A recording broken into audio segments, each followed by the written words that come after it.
एक छोटे से गांव में जगन नाम का एक बेहद सीधा साधा और ईमानदार आदमी अपनी पत्नी रुक्मणी के साथ रहता था। जगन बहुत ही गरीब था। वो दिन रात मेहनत और लगन से काम करता था, लेकिन फिर भी जगन गरीब ही था। वो कभी मेहनत मजदूरी करता तो कभी खेतों में काम करता था, ताकि उसके घर का खर्चा चल सके। जैसे जैसे वक्त बीत रहा था, उसकी गरीबी और भी बढ़ती जा रही थी। एक दिन जगन अपनी पत्नी से बोला, रुक्मणी, मैं चाहता हूँ कि मैं किसी दूसरे शहर में जाकर काम करूँ। यहाँ दिन रात मेहनत करने के बाद भी हम गरीबी हैं। दूर दराज के शहरों में मेहनत कम करनी पड़ती है और पैसे भी ज्यादा मिलते हैं। इसलिए अब मैंने सोच लिया है कि मैं किसी दूसरे शहर में जाकर ही काम करूँगा। अगर तुम चले जाओगे तो मैं घर में अकेली कैसे रहूँगी? मैं नहीं चाहती तुम बाहर जाकर काम करो। मुझे ज्यादा पैसों का लालच नहीं है। मैं कम पैसों में भी गुजारा कर लूँगी। तुम सही सलामत रहो, मेरे लिए बस यही काफी है। मैं जानता हूँ रुक्मणी, तुमने तो हमेशा दुख तकलीफ में मेरा साथ दिया। अब मुझसे सब देखा नहीं जाता। मुझे 1-2 साल के लिए बाहर काम करने जाना ही होगा, तभी हमारे हालात सुधर सकते हैं। वरना हम ऐसे ही एक एक पैसे के लिए तरसते रहेंगे। शहर में बहुत काम है, अगर वहाँ काम मिल गया तो सब ठीक हो जाएगा। ठीक है, अगर तुम जाना ही चाहते हो तो चले जाओ, लेकिन अपना ख्याल रखना। मैं आज तुम्हारा सामान बांध दूंगी, तुम कल निकल जाना। अगले दिन सुबह को जगन अपनी पत्नी से विदा लेकर शहर की ओर चल पड़ता है।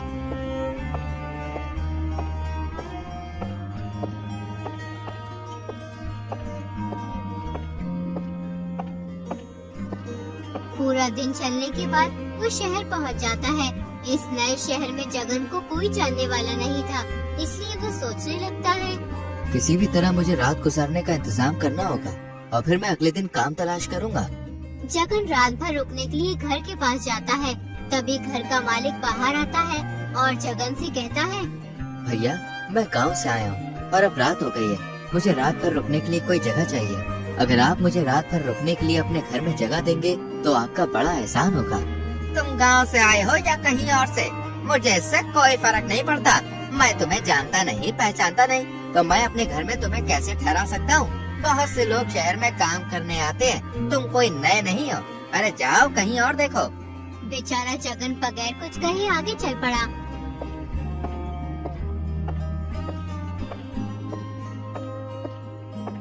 फिर जगन एक और आदमी के घर गया।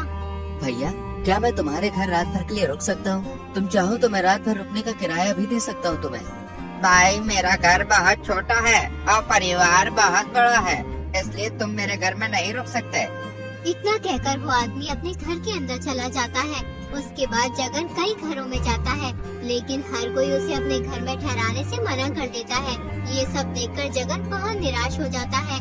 फिर जगन सोचने लगता है, इस शहर में कोई भी मुझे अपने घर में ठहराने के लिए तैयार ही नहीं है। अब मैं रात में कहाँ जाऊँ? मेरे तो कुछ भी समझ में नहीं आ रहा। जब इस शहर में कोई अपने घर में ही नहीं रोक रहा, तो फिर मुझे इस शहर में काम कैसे मिलेगा? बेचारा जगन ये सोच ही रहा था, तभी उसकी नजर एक बुढ़िया के घर पर पड़ती है। जगन उस बुढ़िया के घर जाता है और बूढ़ी अम्मा से कहता है, माँ, मैं इस शहर में काम की तलाश में आया हूँ, लेकिन कोई भी मुझे अपने घर में ठहराने के लिए तैयार ही नहीं है। बस अब आपसे उम्मीद है, कृपया मुझे रात भर के लिए अपने घर में ठहरा लो। बेटा, तुमने मुझे माँ कहा है। एक माँ अपने बेटे को घर के बाहर कैसे छोड़ सकती है?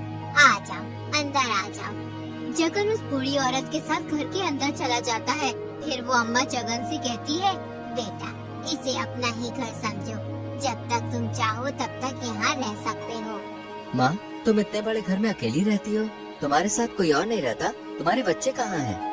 बेटा, मेरी कोई औलाद नहीं है। एक लड़का था, वो एक बीमारी की वजह से इस दुनिया में नहीं रहा, और मेरे पति भी शादी के कुछ दिनों बाद ही मुझे छोड़कर इस दुनिया से चले गए थे। मेरा इस दुनिया में कोई नहीं है, मैं अकेले ही इस घर में रहती हूँ। माँ, आप रोइए मत, अब आप अकेली नहीं है, मैं हूँ ना आपके साथ। मुझे अपना बेटा ही समझिए। बेटा, तू बहुत अच्छा इंसान है, देखने में भी बहुत भला लगता है। इस शहर में बड़ी अक्लमंदी से रहना, क्योंकि यहाँ बहुत से ठग रहते हैं। वो नए आदमी को देखकर उसे ठग लेते हैं। माँ, मैं ध्यान रखूंगा, आप परेशान मत होइए। फिर बूढ़ी अम्मा जगन को खाना खिलाती है। अगले दिन जगन काम की तलाश में निकल जाता है।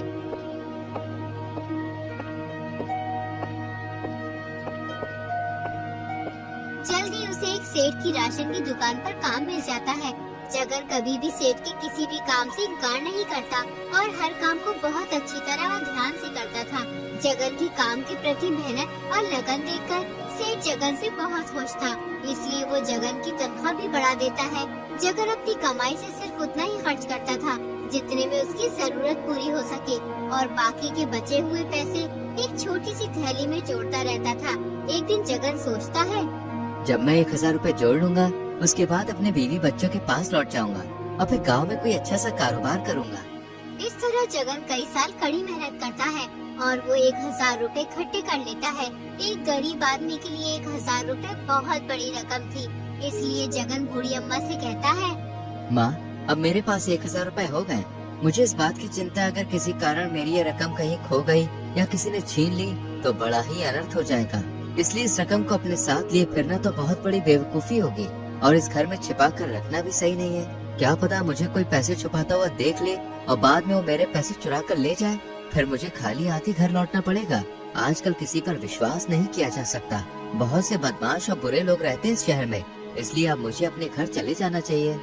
बेटा तू सही कहता है, लेकिन बेटा तू अभी अपने गांव क्यों जा रहा है? थोड़े दिन और रुक जा। माँ, रुकना तो मैं भी चाहता हूँ, लेकिन मैं इन पैसों की वजह से जा रहा हूँ। बेटा तू एक काम कर, अपने ये पैसे शहर के मशहूर सूदखोर धनराज के पास रख दे। तेरी रकम उसके पास सुरक्षित रहेगी और जब कभी भी तू अपने घर जाए तो धनराज से अपनी रकम ले लेना। लेकिन माँ, मैं उस सूदखोर के पास अपने पैसे कैसे रख सकता हूँ? क्या पता वो कल को पैसे देने से मुकर जाए तो? बेटा धनराज बहुत ही ईमानदार और नेक आदमी है, तुम बेफिक्र होकर उसे अपने पैसे दे सकते हो। बहुत से लोग हैं जो उसके पास अपने पैसे रखते हैं। बूढ़ी अम्मा की बातों में आकर जगन अपने 1000 रुपए ले जाकर धनराज सूदखोर के पास पहुंच जाता है। सूदखोर जगन से बोला, कौन हो तुम और यहाँ किस लिए आए हो? पहले कभी तुम्हें नहीं देखा। हुजूर, मेरा नाम जगन है। मैं इस शहर का रहने वाला नहीं हूँ। मैं तो गांव से यहाँ पर काम करने आया हूँ। मैंने कई साल मेहनत करके 1000 रुपए इकट्ठे किए हैं। अब मैं अपनी ये रकम आपके पास अमानत के तौर पर रखने आया हूँ। आपके पास मेरे पैसे सुरक्षित रहेंगे। जब तक मैं इस शहर में रहता हूँ और काम करता हूँ, तब तक मेहरबानी करके ये रकम अपने पास रख लीजिए।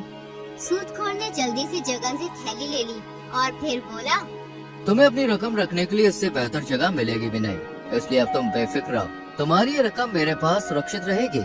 अब तुम बगैर किसी चिंता के अपने घर जा सकते हो और जब भी तुम्हारा मन करे अपने पैसे वापस ले जाना।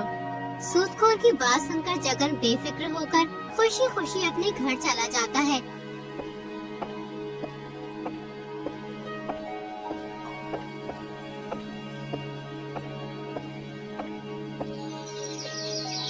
कुछ दिन और काम करने के बाद जगन को अपनी पत्नी की बहुत याद आने लगती है, इसलिए जगन अपने घर जाने की तैयारी करके साहूकार के पास अपने पैसे लेने चला जाता है। हुजूर, मैं अपने गांव जा रहा हूँ। अब आप मुझे मेरे पैसे लौटा दीजिए। सूदखोर जगन को गौर से देखकर बोला, तुम किन पैसों की बात कर रहे हो? तुमने मुझे पैसे कब दिए थे? सूदखोर की बात सुनकर जगन के होश उड़ जाते हैं। हुजूर, मैंने अभी कुछ दिन पहले 1000 रुपए अमानत के तौर पर आपके पास रखवाए थे। तुम पगला तो नहीं गए हो या फिर तुम्हारा दिमाग खराब हो गया है? 1000 रुपए, अरे इतनी बड़ी रकम तुम्हारी 7 पीढ़ियों में भी किसी ने नहीं देखी होंगी। वैसे तुम्हारे पास कहाँ से आए 1000 रुपए और तुम्हारे पास क्या सबूत है कि तुमने मुझे 1000 रुपए दिए थे? हुजूर, मेरे पास सबूत तो कुछ नहीं है। लोग कहते हैं कि आप बहुत ईमानदार हो, इसलिए मैंने पैसे देते वक्त आपसे कोई सबूत नहीं लिया। जगन सूदखोर को अपने 1000 रुपए याद दिलाने की बहुत कोशिश करता है, लेकिन सूदखोर जगन की एक बात नहीं सुनता। सूदखोर अपने नौकरों को आवाज देता है और फिर वो नौकरों से कहता है, ये कोई बहरूपिया है, झूठ बोलकर मुझे बदनाम करना चाहता है। इसे मार पीट कर घर से बाहर निकाल दो। सूदखोर के नौकर गरीब जगन पर टूट पड़े। उन्होंने बहुत बेरहमी से जगन को खूब पीटा और उसे घर से बाहर निकाल दिया। बेचारा जगन कमजोर और लाचार रोता हुआ बुढ़िया के घर की ओर चल पड़ा और खुद से कहने लगा, हे ईश्वर, मेरी सालों की मेहनत, मेरी जमा पूंजी सब लुट गई। कुछ नहीं बचा। मैंने क्या सोचा था और क्या हो गया? उस बदबख्त साजिशखोर ने मुझे कहीं का नहीं छोड़ा। हे ईश्वर, अब मैं क्या करूं? जगन दुखी होता हुआ बुढ़िया के घर पहुंच जाता है। जगन को रोता हुआ देख बुढ़िया जगन से कहती है, जगन बेटा क्या हुआ, तू रो क्यों रहा है? तू तो धनराज से अपने पैसे वापस लेने गया था। हाँ, मैं बर्बाद हो गया, मेरी जमा पूंजी सब लुट गई। उस सूदखोर ने मेरी रकम देने से इनकार कर दिया। वो कह रहा था, मैंने तुझे पहले कभी नहीं देखा, तू मुझे पैसे देकर कब गया था? तू कोई बहरूपिया है जो झूठा आरोप लगाकर मुझे बदनाम करना चाहता है। उसने अपने नौकरों से मेरी पिटाई करवाकर मुझे घर से बाहर निकाल दिया। बेटा ये सब मेरी वजह से हुआ है। मैंने ही तेरे से उस सूदखोर के पास पैसे रखने के लिए कहा था। मुझे नहीं पता था वो धनराज सेठ इतना बड़ा बेईमान और धोखेबाज है। माँ, तुम अपने आप को दोष मत दो, इसमें तुम्हारी कोई गलती नहीं है। तुमने तो मेरे भले के लिए ही कहा था, लेकिन होना तो वही था जो ईश्वर को मंजूर था। बेटा अब तू क्या करेगा? उस बेईमान आदमी से अपने पैसे कैसे लेगा? माँ, अब मैं कुछ नहीं कर सकता। अब मुझे खाली हाथ ही अपने घर लौटना होगा। बूढ़ी अम्मा और जगन आपस में बातें कर रहे थे। तभी एक औरत बूढ़ी अम्मा के घर आती है। उसका नाम सुमन होता है। वो दोनों को उदास देखकर बोलती है, क्या बात है, आप दोनों इतने उदास क्यों हो? क्या बताऊं बहन, मेरे साथ बहुत बड़ा धोखा हो गया। मैंने कई साल दिन रात मेहनत करके 1000 रुपए इकट्ठा किए थे। ना कभी पेट भर खाना खाया और ना कभी पूरी नींद ली। फिर जगन ने सुमन को सारी बात बताई कि किस तरह उस सूदखोर ने उसे धोखा देकर उसके सारे पैसे हड़प लिए। बेटी, लोग कहते हैं कि धनराज बहुत ही नेक और ईमानदार आदमी है, इसलिए जगन मेरी बातों में आकर उसके पास अपने पैसे रखाया था। आप दोनों परेशान मत होइए, मेरे पास एक तरकीब है। अगर ये तरकीब कामयाब हो गई तो उस सूदखोर की अकल ठिकाने लग जाएगी और तुम्हारे पैसे भी तुम्हें मिल जाएंगे। फिर सुमन बूढ़ी अम्मा से एक संदूक मांगती है। बूढ़ी अम्मा से संदूक लेकर सुमन बोलती है, माँ, अब मैं और जगन भैया सूदखोर के पास जा रहे हैं, आप भी हमारे साथ चलो। सुमन सिर पर संदूक रखकर बूढ़ी अम्मा और जगन के साथ सूदखोर के घर की ओर चल पड़ती है। जब सूदखोर का घर थोड़ी दूर रह जाता है तो सुमन बूढ़ी अम्मा से कहती है, अम्मा आप यहीं खड़ी होकर हमारा इंतजार करो और जब तक सूदखोर जगन भैया के पैसे न दे दे तब तक तुम हमारे पास मत आना। जैसे ही सूदखोर जगन भैया के पैसे दे देगा तो जगन भैया तुम्हारे पास आ जाएंगे। फिर तुम सूदखोर के घर आना और कहना, बहू बेटा व्यापार करके आ गया है, वो तुम्हें बुला रहा है, जल्दी चलो। ठीक है बेटी, मैं ऐसा ही करूँगी।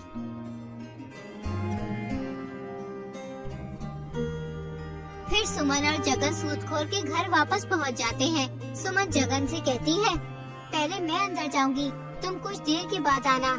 उसके बाद सुमन सूदखोर के घर के अंदर चली जाती है। सूदखोर सुमन के सर पर संदूक देखकर बोला, बहन, तुम किस काम से आई हो और तुम्हारे सर पर जो संदूक है इसके अंदर क्या है? मैं ना समनू व्यापारी की पत्नी हूँ। मेरे पति दूर दराज के देशों में व्यापार करने गए हैं। वो कई महीनों से घर नहीं लौट के आए हैं। ना जाने वो घर कब वापस आएंगे। हमारे यहाँ चोरी बहुत हो रही है। आए दिन किसी न किसी के घर में चोरी हो जाती है, इसलिए मैं कई रातों से चैन की नींद नहीं सो पाई। मुझे हर वक्त डर लगा रहता है कहीं हमारे घर में चोरी न हो जाए, इसलिए मैं अपना ये संदूक आपके पास लेकर आई हूँ। इस संदूक में हमारा सारा रुपया, सोना और हीरे जवाहरात है। मैं चाहती हूँ आप इसे अपनी हिफाजत में रख लें। जब मेरे पति व्यापार करके वापस आएंगे तो मैं आपके पास से ये संदूक ले जाऊंगी। सुमन की बात सुनकर सूदखोर सोचने लगा, संदूक देखकर मालूम होता है कम से कम इस संदूक में 2 से 3 लाख रुपए का माल है। मैंने सुना है कि समनू व्यापारी बहुत ही अमीर आदमी है। फिर सूदखोर सुमन से बोला, बहन, तुमने बहुत ही सही किया जो अपनी दौलत मेरे पास ले आए। मैं तुम्हारी दौलत अपने पास संभाल कर रखूंगा।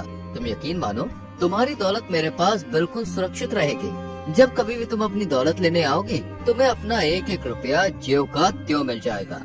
मैं कैसे यकीन करूं कि मेरी दौलत सच में वापस मिल जाएगी?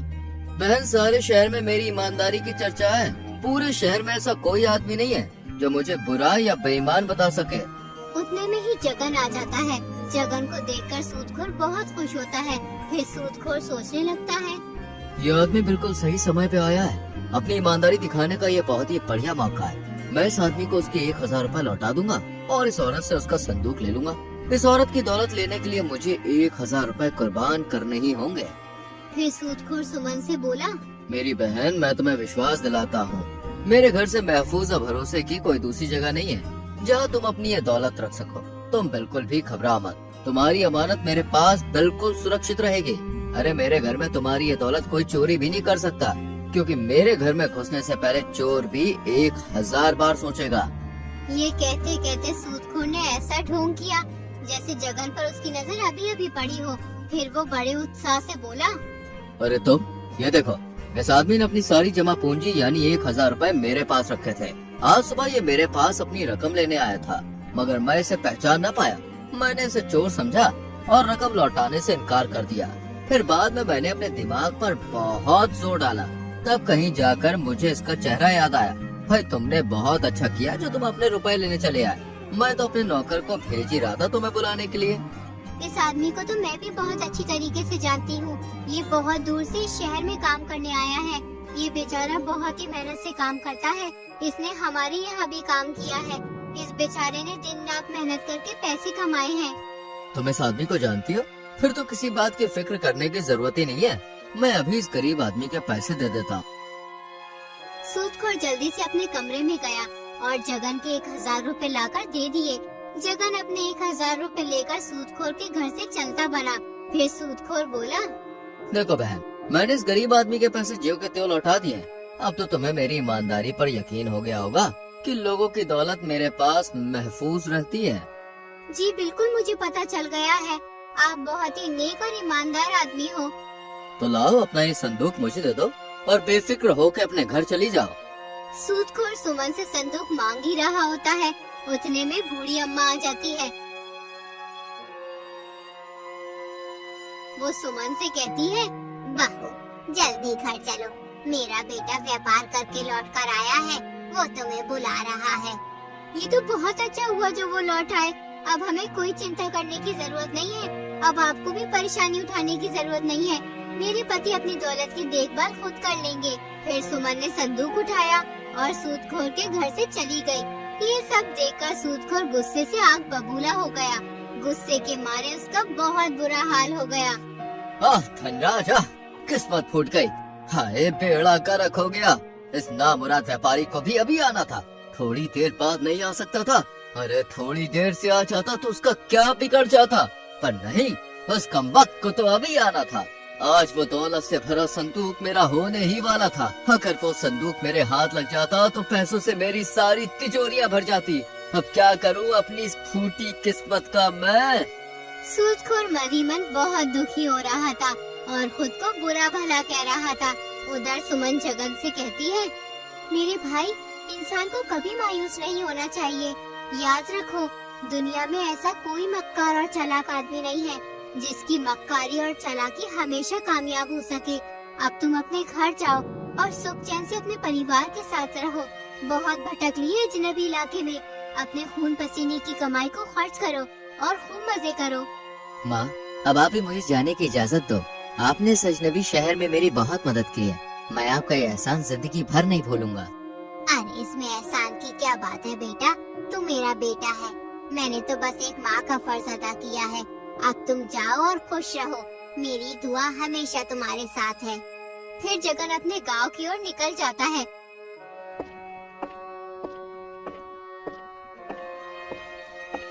कुछ ही देर में वो अपने घर पहुंच जाता है।